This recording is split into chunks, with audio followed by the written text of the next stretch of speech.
Assalamualaikum, salam sejahtera. Anda bersama saya Syaf Syukri dan ini Pantau Agenda Reformasi dan kita memberi fokus kepada pilihan raya Presiden Indonesia 2024 yang ketika ini masih berlangsung dan pengiraan undi bagi pilihan raya Presiden Indonesia 2024 masih berlangsung ketika ini dan kita mengetahui bahawa calon Presiden Prabowo Subianto pada Rabu mendakwa dirinya memenangi kiraan pantas pemilihan umum pemilu Indonesia 2024 dan beliau yang juga Menteri Pertahanan negara itu juga dilihat mendahului kiraan pantas dengan jumlah 58% undi setakat ini dan masih lagi berlangsung ketika ini dan Prabowo sememangnya merupakan calon yang popular. Ini kerana ini merupakan kali ketiga beliau bertanding untuk jawatan Presiden selepas tewas pada bekas Presiden ataupun Presiden Joko Widodo pada 2014 dan 2018. Dan untuk jam ini sebenarnya kami masih memantau semua perkembangan terbaru dari Republik tersebut dan saya masih lagi nak memberi fokus kepada isu anak muda dan kita memberi fokus kepada Pantau Agenda Reformasi untuk jam ini. Undi orang muda memihak kepada gandingan Prabowo, Gibran dan bersedia bersama saya di talian ialah Fakhrul Razi Rashid yang merupakan penyelidik kanan dari Merdeka Center. Assalamualaikum. Waalaikumsalam warahmatullahi. Baik, kita lihat pengiraan undi ketika ini masih berlangsung dengan seperti saya cakapkan tadi Prabowo mendahului dengan 58% berada jauh meninggalkan dua calon presiden lain. Jadi pada pendapat Fakhrul Razi sendiri adakah sebenarnya segmen anak muda ini yang membantu gandingan ini memberikan peratusan yang tinggi kepada gandingan ini setakat ini dan adakah ini akan berubah dalam 2-3 hari mendatang? Fakhrul Razi. Saya rasa dalam kita melihat konteks pada pemilu kali ini, dia punya tempoh pengiraan rasmi itu akan diumumkan pada 20 Mac. Jadi ini salah satu tempoh yang agak panjang. Dan kalau kita lihat impak anak muda, pemudi muda ini sebenarnya memang menjadi salah satu faktor calon itu mendapat beberapa undi yang agak meyakinkan.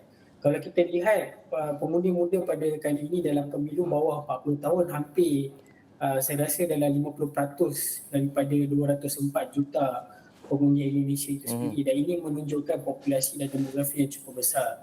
Dan saya boleh katakan bahawasanya apa yang dilihat pasukan Prabowo Gibran ini mendapat sokongan yang signifikan kepada golongan muda disebabkan oleh wujudnya satu simbol ataupun pemimpin muda yang saya rasa agak sesuai bagi orang muda untuk melihat gandingan antara seorang tokoh senior dengan seorang pemimpin muda yang boleh melaju Indonesia. Tetapi kita harus ingat bahawasanya tidak semua pemuda yang muda itu pergi kepada Prabowo Gibran. Tetapi agak menarik kalau kita lihat bagaimana pasukan Anies Baswedan dan Cak Mohaimin sebenarnya juga menarik pemudi muda dengan beberapa strategi ataupun aturan yang telah dilakukan sewaktu kempen. Kerana Anies merupakan salah satu calon yang sebenarnya agak ke belakang kalau kita imbas kembali kempen pada 75 hari sebelum ini. Tetapi dia dapat memintas Ganjar Pranowo dan Mahfud MD pada saat-saat akhir ini dan menunjukkan bahawasanya engagement Anies Baswedan dan Cak Mohaimin juga adalah memperlihatkan bahawasanya mereka juga dapat meyakinkan anak muda untuk beralih sokongan kepada calon 01 itu sendiri dengan program yang diadakan oleh Anies, contohnya seperti desak Anies yang memberi peluang dan platform kepada anak muda untuk berbincang secara terus dan menyoal secara terus Anies Baswedan tentang dasar-dasar dan isu-isu anak muda. So saya rasa ini adalah bagaimana signifikannya anak muda dalam menentukan hala tuju Indonesia pada pemilu 2024 ini. Baik, kita masih lagi memberi fokus kepada sokongan anak muda terhadap terhadap Prabowo dan juga gandingannya Gibran. Namun kita nak melihat juga pelbagai isu yang orang kata berada ataupun realiti di Indonesia itu sendiri seperti kalau kita lihat kajian oleh Data Books pada tahun 2023 15 November tahun lalu ada mengatakan bahawa antara isu-isu yang menjadi concern belia di Indonesia adalah peluang pekerjaan, jaminan kesihatan, ekonomi digital dan kreatif dan juga banyak lagi ada beberapa isu lain namun penyediaan lapangan kerja mendominasi dengan 48.2%. Jadi bagaimana apa cabarannya sebenarnya yang dihadapi oleh bakal presiden sama ada kita tak tahu antara ketiga-tiga gandingan ini siapa yang bakal menduduki kerusi presiden Jakarta itu Indonesia itu sendiri apa cabaran sebenarnya dalam memastikan peluang pekerjaan itu mampu mampu disediakan dengan lebih banyak di Indonesia dengan melihat kepada faktor geopolitik dan juga keadaan ekonomi dunia pada ketika ini? Saya rasa mana-mana calon yang akan angkat sumpah Presiden Indonesia pada kali ini akan menanggung beban ataupun menanggung cabaran yang sama untuk menguruskan ekonomi anak muda dan khususnya kepada ekonomi Indonesia secara keseluruhan. Tetapi apa yang dapat kita lihat trend daripada bacaan analisis yang dikeluarkan oleh lembaga survey Indonesia sebagai contoh, concern tentang ekonomi itu hampir 70% mengatakan ekonomi masih stagnan, ekonomi masih mencabar. Tetapi solusi yang dilihat rakyat Indonesia khususnya anak muda ini dalam bagaimana isu-isu ekonomi ini dapat diselesaikan ataupun dapat diuruskan dengan baik adalah dengan adanya kepimpinan yang kepimpinan berwibawa untuk membawa perancangan ekonomi ini ke tahap yang lebih baik. Sebab itu kalau kita lihat peratusan populariti Presiden Jokowi itu sendiri di akhir perkhidmatan beliau pada bulan 10 ini, tetapi popularitinya masih lagi 80 hingga ke 70%. Ini menunjukkan bahawasanya masyarakat Indonesia ataupun pengundi Indonesia itu sendiri melihat sosok ataupun kepimpinan yang berkaliber, berwibawa adalah salah satu faktor utama untuk memastikan mereka mendapat peluang pekerjaan yang baik, mereka mempunyai kesejahteraan hidup yang lebih baik dan boleh membawa Indonesia maju ke depan seperti mana yang digagaskan oleh Jokowi untuk menuju kepada Indonesia emas pada tahun 2045 itu sendiri. Baik, saya berminat nak menanya mengenai salah satu lagi calon presiden. Kita bercakap mengenai, kita memberi fokus, kita memberi fokus kepada Prabowo dan juga Gibran. Namun, saya tertarik kepada mungkin antara manifesto yang dikeluarkan oleh calon Anies Baswedan dan juga gandingannya yang sebelum ini tidak menerima ataupun tidak secara lantang mengatakan bahawa meneruskan ideologi di sebalik penubuhan Kota Nusantara Indonesia itu. Dekat itu sebenarnya memberi kesan kepada sebab kita tahu dua calon lain menyokong idea penubuhan dan juga akan meneruskan dan mempercepatkan projek Nusantara itu. Tadi adakah ini sebenarnya memberi indikasi bahawa apa sebenarnya yang menampakkan perbezaan antara Prabowo dan juga Ganjar ini? Apa kelebihan dia sebenarnya kalau boleh kita fahamkan? Populariti Jokowi yang itu menyebabkan mana-mana parti politik, ahli politik ataupun calon yang bertanding pada kali ini tidak boleh menolak ataupun menafikan apa yang telah diasaskan oleh Jokowi khususnya pada penggal kedua pemerintahan di Indonesia. Jadi kalau kita lihat apa yang dibantah oleh Anies itu juga adalah hujah mengatakan bahawasanya apa yang disalurkan peruntukan kepada Nusantara itu sepatutnya disalurkan untuk membangunkan bandar-bandar lain. Tetapi apa yang kita perlu faham dalam konsep Kalimantan, pembinaan Nusantara itu sendiri adalah bagaimana sebenarnya Presiden Jokowi menunjukkan bahawasanya Jakarta sentris ataupun Jawa sentris dari sudut sumber ekonomi itu telah berakhir dan apa yang kita boleh katakan adalah ekonomi itu semakin melebar kepada wilayah-wilayah lain. So dia tidak lagi tertumpu kepada Jakarta, kepada Kepulauan Jawa semata-mata, tetapi ia dinikmati oleh mereka yang berada di luar Jakarta.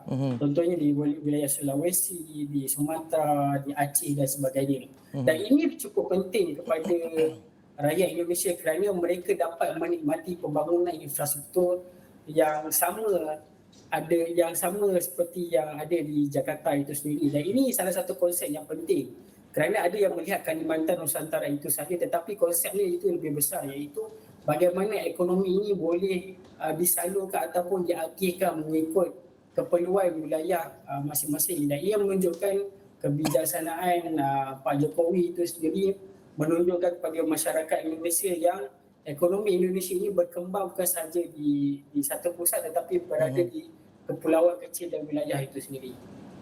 Baik, masih saya nak teruskan mengenai fokus kepada anak muda. Ada artikel yang saya baca di sini oleh BBC News Indonesia yang dikeluarkan pada 26 Mei tahun lalu yang mengatakan bahawa mereka anak-anak muda yang menyokong Prabowo Subianto dan juga gandingannya ini Gibran sebenarnya tidak tahu sejarah tahun 1998 di mana imej Prabowo itu tercalar di situ. Jadi adakah dengan adanya gandingan anak muda ini menyebabkan kekuatan itu kembali didapatkan untuk berdepan dengan pilihan raya presiden dan memperoleh keputusan yang baik di akhir nanti? Apa yang terdapat kalau kita lihat pada analisis dan lembaga survey, pertukaran strategi ataupun penggunaan taktikal daripada tim Prabowo dan Gibran ini menyebabkan anak muda lebih percaya kepada endorsement Jokowi untuk melihat Indonesia ke depan. Saya juga ada meneliti beberapa kajian dan beberapa artikel yang telah dikeluarkan oleh jurnalis di Indonesia itu sendiri mengatakan bahawasanya terdapat sekumpulan kebanyakan anak muda ini telah lupa tentang apa yang berlaku ketika New Order, apa yang berlaku pada reformasi 98. Tetapi di sebalik apa yang berlaku situ adalah kebimbangan tentang bagaimana anak muda ini sepatutnya menegakkan undang-undang dan hak asasi manusia. Dan pada masa yang sama, trend ini menunjukkan bahawasanya anak muda Indonesia lebih berfikiran ke hadapan dan lebih berminat untuk melihat apa tawaran yang disediakan oleh pemimpin untuk mereka hidup pada masa akan datang. Tapi pada masa yang sama mengekalkan budaya demokrasi dan politik matang itu di Indonesia supaya ia lebih muafakat. Dan saya rasa ini satu perkara yang kita boleh pelajari di Indonesia di mana anak muda mereka mempunyai satu semangat untuk melihat Indonesia lebih maju dan memilih kepimpinan yang boleh membawa mereka ke arah yang lebih baik pada masa akan datang itu sendiri. Baik, Fakhrul Razi mungkin boleh terus berada di talian bersama dengan kami sebab kita nak berhenti rehat seketika. Kita kembali semula selepas ini dalam Pantau Agenda Reformasi.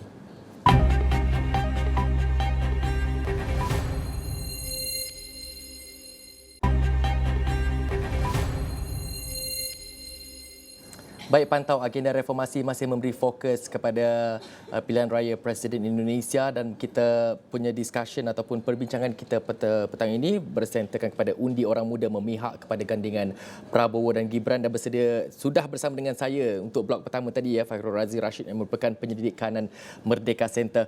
Fakhrul Razi, saya nak tanya di antara ketiga-tiga gandingan ini ya Anies Rashid Baswedan, Muhaimin Iskandar, Prabowo Subianto, Gibran Rakabuming Raka dan juga Ganjar Pranowo dan Mahfud MD. Ada satu artikel saya terbaca mengenai bagaimana belia Indonesia ini mempunyai pemikiran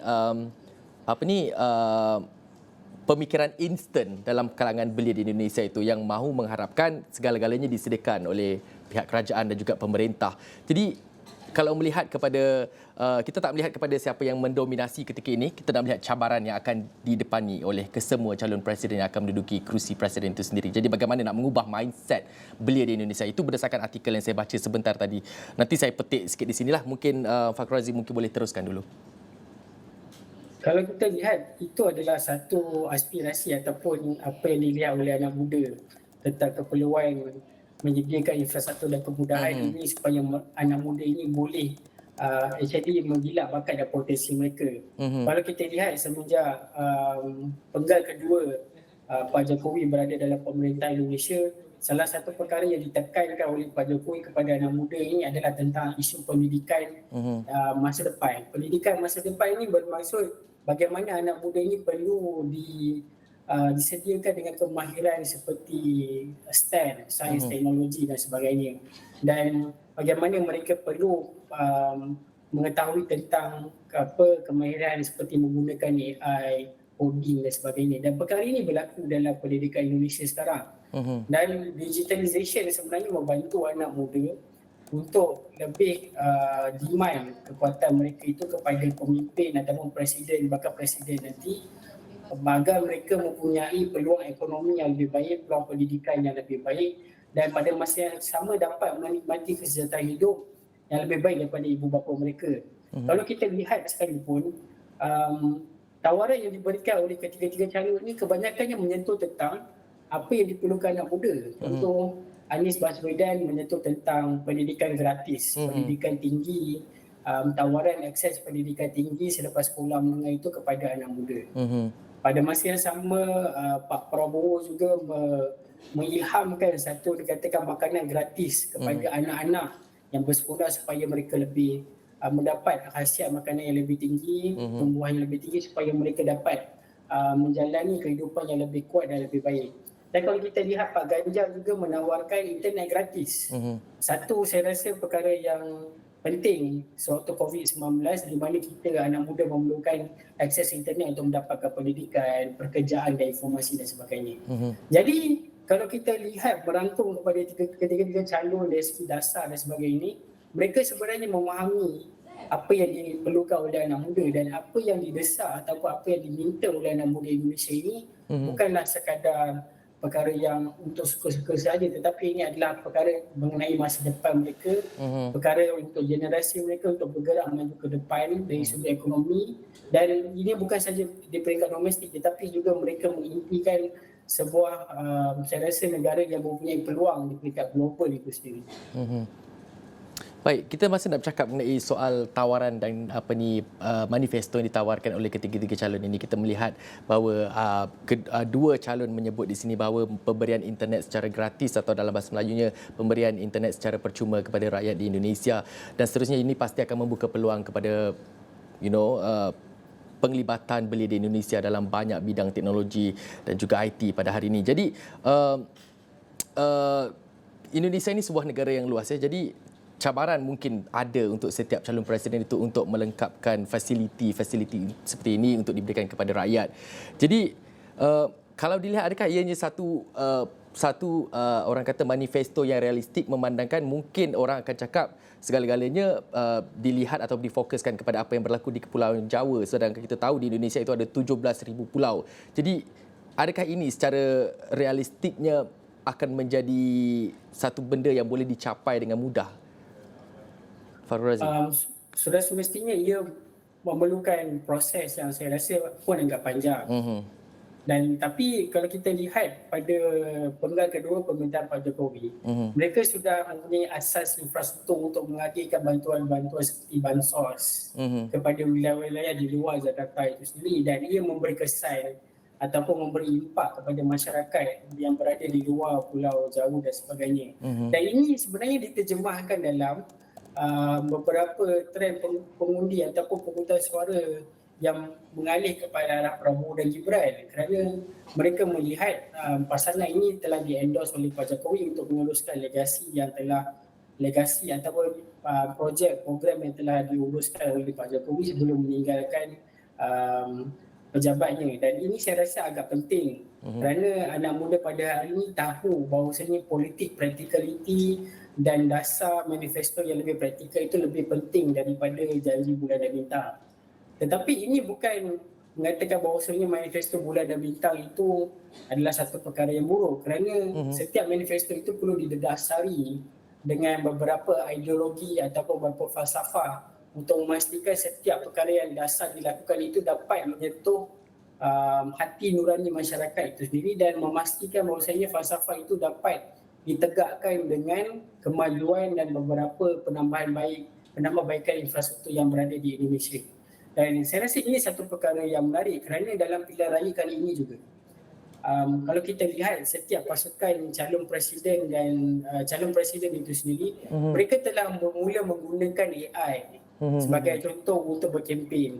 Dan paling menarik, kalau saya boleh kongsikan, mereka telah menggunakan juga, anak muda ini menggunakan ChatGPT untuk mencari solusi jawapan kepada pemilihan ataupun apa yang berlaku di sekitar mereka, khususnya kepada pemilu 2024. Jadi teknologi ini sebenarnya dilihat anak muda perlu dirasai oleh semua pihak, bukan sekadar berada di bandar-bandar besar, tetapi di bahagian seperti Sulawesi, Papua dan sebagainya. Dan saya rasa ini adalah satu cabaran kepada mana-mana calon presiden yang akan mengangkat sumpah tidak lama lagi ini, untuk memastikan agenda ini diterima bukan sekadar ini membina infrastruktur, tetapi dapat difahami dan dapat dirasai oleh rakyat tentang keperluan setiap agenda perubahan itu dilakukan oleh pemerintah Indonesia itu sendiri.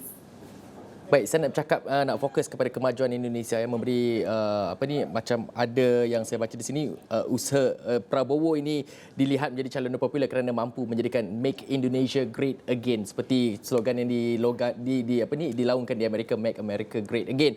Jadi ini kita bercerita mengenai legasi.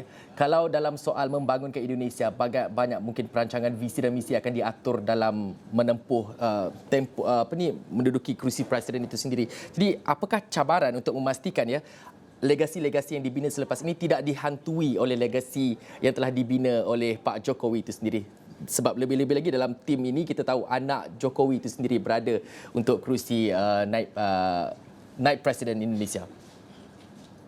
Saya rasa kalau kita cermati apa yang berlaku di Indonesia, nampaknya mereka melihat kepimpinan Jokowi itu adalah tawaran terbaik buat Indonesia. Tetapi Mhm. kalau kita pergi pada sudut yang lebih luas, Mhm. Prabowo tidak boleh melihat dirinya mampu membawa Indonesia maju ini dengan bersorangan. Mhm. Kerana apa yang berlaku selepas ini adalah bagaimana Pak Prabowo ataupun mana-mana calon yang dipilih nanti dalam pemilu ini um, menyusun pentadbirannya dengan menteri kabinet dan sebagainya. Saya rasa ini adalah salah satu layer yang paling penting dalam pemerintahan Indonesia, di mana sosok itu tidak boleh membawa kemajuan ataupun pembangunan secara kendiri, Mhm. tetapi memerlukan menteri kabinet yang saya rasa kompeten untuk memastikan setiap dasar ataupun tawaran yang telah diberikan dalam pilihan raya itu Mhm. dapat dicapai dalam tempoh penggal yang telah ditetapkan. Mhm. Kalau kita lihat sendiri di peringkat Jokowi, dalam penggal kedua itu sendiri, kalau kita dapat lihat menteri kabinetnya itu disusun mengikut kompetensi dan mengikut kepakaran yang ada untuk memastikan setiap dasarnya pun bergerak dengan cermat, bergerak dengan lebih maju ke hadapan. Dan kalau boleh saya kongsikan Mhm. apa salah satu perkara yang menarik dibuat oleh Pak Jokowi Mhm. adalah sewaktu awal pelantikan beliau sebagai presiden pada tahun 2019 itu sendiri, Mhm. beliau telah melantik staf khusus ataupun kaki tangan khusus di pejabat presiden Mhm. yang terdiri daripada golongan anak muda. Dia panggil staf khusus pada Presiden Jokowi, yang staf khusus ini peranannya adalah untuk membincangkan idea-idea dan membincangkan cadangan bagaimana sebenarnya pejabat presiden ini boleh bekerjasama dengan Gen Z ataupun milenial Mhm. dalam banyak aspek, Mhm. dari segi sosial, dari segi socioekonominya sendiri, dari segi disability. Dan ini saya rasa salah satu benda yang menarik apabila Pak Jokowi sendiri mempercayai bahawasanya anak muda ataupun pemimpin muda itu perlu dekat dengan pemerintah untuk memastikan pemerintah tidak lupa ataupun semakin rapat dengan masyarakat, khususnya anak muda, dalam mencapai aspirasi dan kemajuan yang ditawarkan itu sendiri. Mhm. So ini adalah saya rasa satu konsep kepimpinan yang kita dapat, kalau kita dapat lihat adalah dinamika Mhm. yang berlaku di antara pemerintahan ketika waktu pemerintahan Pak Jokowi, yang saya fikir perlu diteruskan permufakatannya pada pemilu 2024 ini dan pada masa akan datang. Baik, ini mungkin soalan saya yang terakhir ya. Kita nak bercakap mengenai perspektif global sikit ya. Jadi bagaimana anda, Fakhrul Aziz, sendiri melihat peranan Jokowi ataupun ketiga-tiga calon presiden inilah, bagaimana mereka mampu memainkan peranan Indonesia yang lebih signifikan di peringkat global, dan apa yang boleh ditawarkan mungkin sedikit berbeza dengan apa yang dilakukan oleh Joko Widodo sebelum ini? Um, Kalau kita lihat geopolitik di ASEAN dan apa yang berlaku di dunia sekarang ni cukup menarik. Mhm. Dan pendirian Indonesia dalam beberapa perdebatan ini calon-calon memperlihatkan bahawasanya mereka bersetuju bahawasanya ASEAN adalah rakan strategik Mhm. kepada mereka untuk memastikan keamanan dan kesejahteraan dan kestabilan serantau dan global itu berlaku. Mhm. Dan ini cukup penting juga buat negara-negara jiran, khususnya Malaysia Mhm. yang berdekatan dengan Indonesia, di mana kalau kita lihat dari sudut pembangunan IKN ataupun pembangunan di Nusantara itu sendiri memerlukan kerjasama antara dua belah negara untuk membangunkan infrastruktur. Dan ini juga adalah peluang terbaik untuk Malaysia yang bakal mengetuai ASEAN pada tahun 2025 insya-Allah, Mhm. di bawah kepimpinan Datuk Seri Anwar Ibrahim. Mhm. Ini adalah satu perkara yang menarik kerana Indonesia seharusnya boleh berkongsi budaya dan kepakaran mereka bersama rakan-rakan di sekitar geopolitik, khususnya di Asia Tenggara itu sendiri. Mhm. Dan dia juga boleh menjadi representasi kepada keamanan dan demokrasi pada negara-negara serantau yang saya fikir memerlukan satu desakan untuk memastikan kestabilan geopolitik di peringkat dunia dan kemakmuran ekonomi itu dapat dinikmati bersama. Mhm. Baik, terima kasih Fakrul Razi Rashid yang merupakan penyelidik kanan Merdeka Center atas perkongsian tersebut. Dan seperti tadi, kami memberi fokus kepada pemilu 2024, undi orang muda memihak kepada gandingan Prabowo dan Gibran. Dan seperti saya wawarkan tadi, sebarang perkembangan terkini akan terus kami kongsikan di semua platform sosial media kami, terutamanya di astroawani.com. Dan saya kira sekian pantau agenda reformasi untuk hari ini dan untuk waktu dan jam ini. Saya Syaf Syukri. Assalamualaikum, salam hormat. Kita jumpa lagi.